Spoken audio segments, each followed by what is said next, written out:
কারা এগুলা করে পালিয়ে যায়, কোথায় যায়, কার লোক, কে শেল্টার দেয়, এগুলো অবশ্যই খুঁজে বের করতে হবে। যে আমরা এই বিষয়গুলা অবজার্ভ করছি, পর্যবেক্ষণ করছি।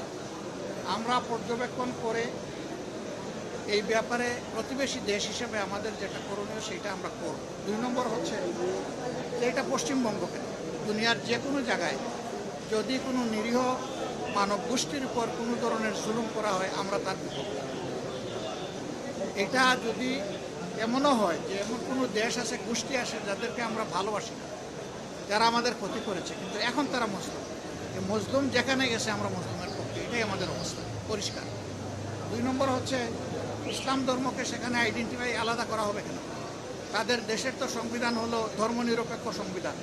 সেই দেশে সকল ধর্মের মানুষের তার ধর্মীয় অধিকার, তার নাগরিক অধিকার ভোগ করার পূর্ণ এখতিয়ার আছে। আমরা ইন্ডিয়া সরকারের প্রতি অনুরোধ জানাবো, বিশেষ কোনো ধর্ম, বর্ণ কিংবা গোত্রকে যেন টার্গেট করে কারো কোনো প্রতিসাধন করা না হবে। আমরা এটা তাদের প্রতি আহ্বান জানাবো।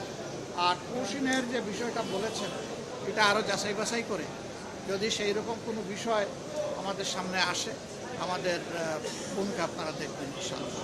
আমরা কোনো অন্যায়ের ব্যাপারেই নীরব থাকবো না। প্রতিবেশীকে আমরা সম্মান করি, কিন্তু কোনো প্রতিবেশী আমাদেরকে অপমান করবে এটাও কারো কাছ থেকে আমরা চাই।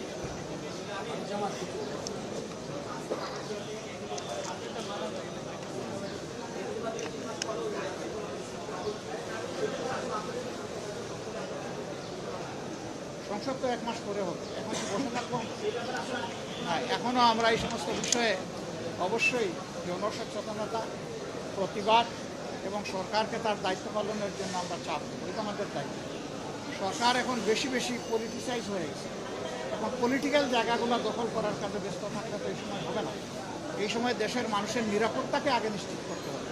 তা আমরা সরকারের প্রতি আহ্বান জানাবো, এখানে হলো 5 জন, তারপরে আরও কোন জায়গায় জানি, এটা বোধহয় ইয়েতে এই নোয়াগাঁয় হলো 4 জন, চিটাঙ্গেলে 3 জন, সব গোলাকাটা। এগুলা কি? এরা কারা? কারা এগুলা করে পালিয়ে যায়, কোথায় যায়, কার লোক, কে শেল্টার দেয়, এগুলো অবশ্যই খুঁজে বের করতে হবে। এগুলো না হয়ে ফেসবুকে মানে যুদ্ধ চালাইলে তো হবে না। ফেসবুকের যুদ্ধ বাদ দিয়ে কালপিটদের বিরুদ্ধে এখন যুদ্ধে নামতে হবে।